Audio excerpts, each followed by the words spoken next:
Shalom, pessoal. Esse vídeo não era para ser gravado, mas enfim, vou ter que gravar esse vídeo mais uma vez para poder falar sobre essas questões aí que envolvem a questão da linguística, né? Do nome de Deus, do nome de Jesus e também, né, sobre algumas questões aí que foi falado aí no vídeo, em dois vídeos, um vídeo do professor Afonso, que eu gosto e respeito, tá? Sempre assisto os vídeos, mas não concordo com tudo que ele fala, porque tem algumas coisas que, né, todo mundo que tem todo tipo de conhecimento, não é verdade? Então, nosso conhecimento, até aqueles que são mais estudados, é limitado e ninguém é dono de toda a verdade. Pronto, fica aqui meu comentário.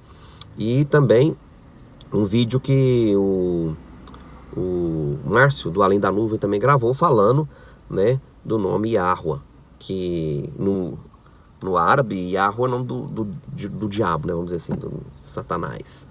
Bom, se é no árabe é um problema do árabe. O problema é que nós temos que basear, não nos textos em árabe, mas nos textos que são no hebraico, aramaico e no grego koiné, ok? E é sobre isso que eu vou falar aqui.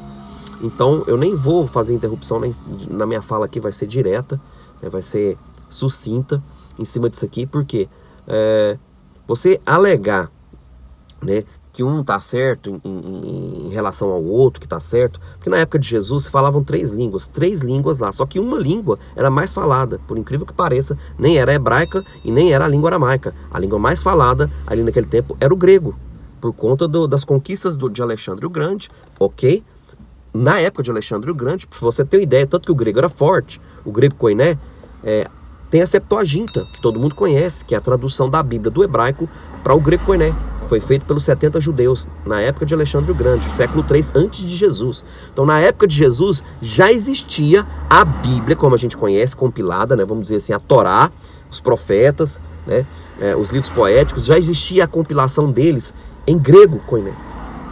Não sei se você entende o que eu estou dizendo. Então, você não pode só estudar os originais em hebraico, que nós temos hoje, e nem só pelo aramaico, e nem também sobre o paleo-hebraico, que o paleo-hebraico é o mais antigo ainda, que é a língua lá datada da época de Noé. Então, temos que considerar elas? Temos. Mas o fato é que, para nós hoje, os Netzarim, né, que era assim que era chamado os cristãos naquela época, né, os nazarenos, ou os cristãos, não tem problema nenhum chamar cristão também, porque nazareno é a palavra para cristão, né, em hebraico, é só isso. Ah, eu sou nazareno, eu sou cristão, tem essa briga, essa coisa sem nexo, aí você fala, porque Cristo era uma entidade, para de besteira, para de falar coisas sem conhecimento profundo bíblico. Não, estudar uma língua não te dá conhecimento bíblico profundo. O que te dá conhecimento bíblico profundo é estudar a língua e estudar a Bíblia profundamente. Profundamente mesmo. Você meditar nela todos os dias, ler a Bíblia todos os dias, pesquisar ela todos os dias, analisar a Bíblia todos os dias, leitura bíblica todos os dias em várias traduções diferentes. É isso que vai te dar conhecimento bíblico. Então eu vou te falar, para você ter uma ideia, a língua mais falada na época de Jesus não era o hebraico nem o aramaico, era o grego. O grego era a língua mais falada, tanto que já existia uma tradução do grego koiné, do Velho Testamento todinho para Jesus ali. E eu só falar alguma coisa para você. Biblicamente, eu vou te falar aqui em Atos capítulo 5, versículo 34, Gamaliel, quem era Gamaliel? Gamaliel era o professor de Shaul, do apóstolo Paulo. E Gamaliel, ele era da cidade de Tarso também. Ele era de Tarso, da Sicília, cidade de Tarso, da Sicília, cidade romana. Paulo era de nascimento da cidade de Tarso, por isso se chamava Paulo de Tarso, ou Saulo de Tarso. Então, Gamaliel também era de lá, tá lá no texto, né, de Atos 22, no capítulo 1 em diante ali, Paulo vai discorrer sobre o episódio ali em Jerusalém, e ele fala, né, que ele era quedado aos pés de Gamaliel, que era também da cidade de Tarso. Ou seja, que língua se falava em Tarso, querido? Não era hebraico, era grego koiné, era a língua que era falada onde Paulo nasceu, a língua mater de Paulo, ok? Presta bem atenção, ele tinha duas línguas mater, né? Hebraico e o grego. Tanto que no capítulo 21, né? Eu estou falando de Gamaliel, que era o professor de Paulo, né? Está em Atos 34. Mas Paulo fala que nesse momento ali, na realidade, livro de Atos, capítulo 21, do versículo 37 em diante, né, até lá o final do livro de capítulo 21, você vai perceber que Paulo sendo preso lá, ele vai a Jerusalém, as pessoas prendem ele, quer levar ele lá, né, para ser apedrejado e tal, e ele cai na mão de um tribuno romano. E ele vira para o tribuno e pergunta para o tribuno se ele pode se defender. E aí o tribuno fala assim, você fala grego? Ele fica assustado. Você fala grego? Mas você é judeu? Você é aquele egípcio lá que enganou o povo? O que você é, afinal de contas? Aí Paulo fala, olha, eu sou judeu, né?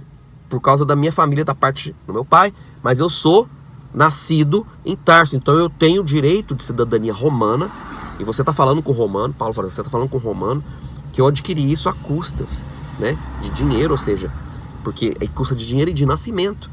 Então, Paulo se defende ali, e Paulo, então, era poliglota. Ali você descobre, então, que Paulo falava grego, Cornélio falava hebraico e também o aramaico, possivelmente. Mas o texto só subentende que era o grego e o hebraico, porque ele fala em grego com o soldado, com o tribuno, vamos dizer assim, e ele fala em hebraico com o povo, no mesmo capítulo 21. Aí ele entra no capítulo 22 falando em hebraico com o povo se cala ao ver que ele falava hebraico. Então, esse é um texto clássico, né? Paulo era poliglota e fluente em duas línguas, até porque o grego era a língua de nascimento dele. Então você falar só do hebraico não dá, você tem que falar do grego. Aí fala assim, porque aí o nome de Jesus está sendo vituperado, porque não existe Jesus, para com isso, porque Jesus é uma transliteração para o português e para o inglês, no caso também, porque é a mesma forma escrita, do nome Jesus, do grego, né? Jesus, está aqui embaixo. Era o nome que ele era chamado na época dele. Jesus, ele era chamado de duas formas diferentes na sua época, onde como Jesus era vivo. E eles chamavam Jesus de Yahushua, vamos dizer assim, que era o nome dele em hebraico, mas também de Jesus, porque era o nome dele em grego. Então Jesus não é errado, e Jesus não é profanar. Pelo contrário, eu nunca expulsei demônio nenhum em nome de Yahushua. E eu respeito e eu concordo que o nome hebraico é Yahushua. Esse é vamos dizer assim, é a versão mais próxima do hebraico, da pronúncia, entendeu? Yahushua é a pronúncia mais correta. Mas não quer dizer que o nome de Jesus é profanação. Para com isso. Isso é falta de conhecimento bíblico. Sabe, é muito raso esse tipo de análise, simplesmente análise morfológica, análise por simples, vamos dizer assim, fonética, ou uma análise simplesmente por analisar textos hebraicos. Não, entendendo que eu particularmente creio que Jesus entendia o grego, porque ele atendeu muitas pessoas de fora de Jerusalém. Né, a mulher sirofenícia, porque a língua que era falada em outras nações era o grego. E Jesus conversou com algumas pessoas. A Bíblia não diz que ele falava ou que ele também não falava. A Bíblia é silenciosa. Ela se cala, não fala nem que sim, nem que não. Então eu posso conjecturar porque Jesus falava com pessoas que não eram judaicas, porque de duas uma. Ou aquela pessoa que veio falar com Jesus, que saiu lá da Fenícia e veio falar com Jesus, ou ela falava hebraico, pouco provável, porque a língua mais falada era o grego. Entendeu? Isso é uma análise inteligível. Ou eu suponho que Jesus, assim como Gamaliel e muitos mestres, porque ali volta a falar, Atos 5:34 diz que Gamaliel era mestre respeitado entre os mestres judaicos. E ele falava dois idiomas, o grego koiné e o hebraico, e possivelmente o aramaico.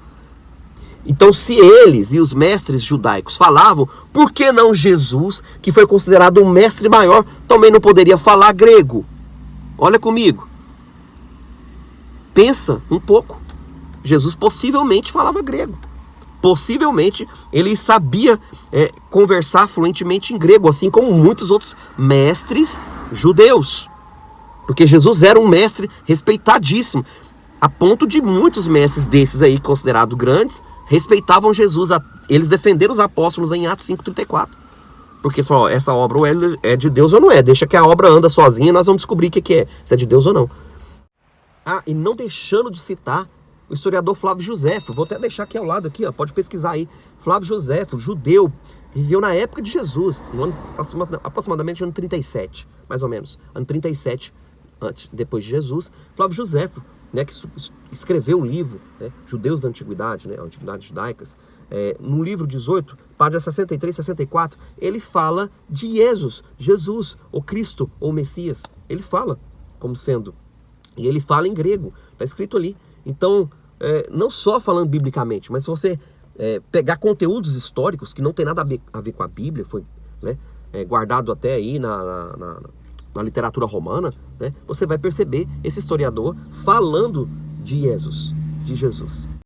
Entendeu isso? Então, vamos parar com esse negócio de falar que o nome de Jesus, essa palavra Christos é a palavra em grego koiné para Messias. Só isso.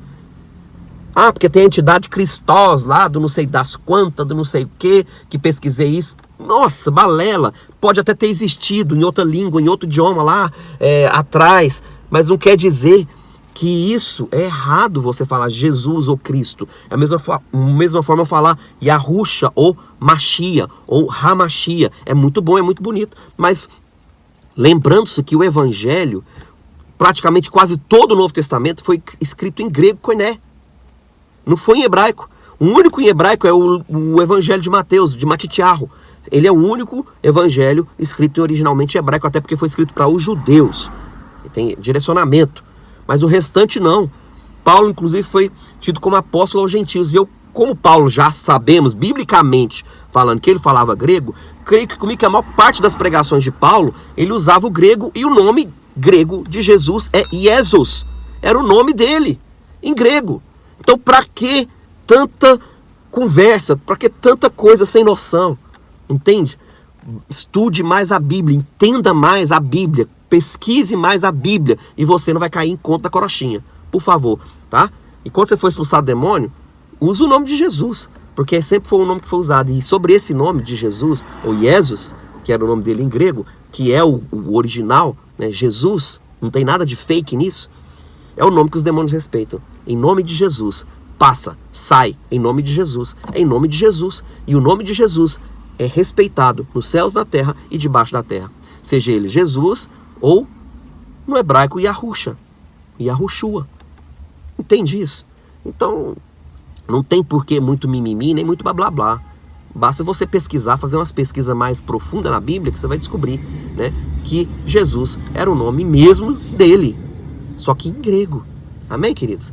Então, essas eram minhas considerações. Não tem nada de profanação no nome de Jesus. É bíblico, é correto, tá? Você chamar Jesus de Jesus, porque era mesmo o nome dele. Shalom, fique na paz e vamos ter mais, né, sabedoria bíblica. Não só sabedoria secular. Sabedoria secular é boa, mas se você não tiver sabedoria bíblica, né, você vai cair naquele clássico versículo: errais por não conhecer as Escrituras e nem o poder de Deus. Vou deixar aqui o capítulo para você. Errais por não conhecer as Escrituras e o poder de Deus.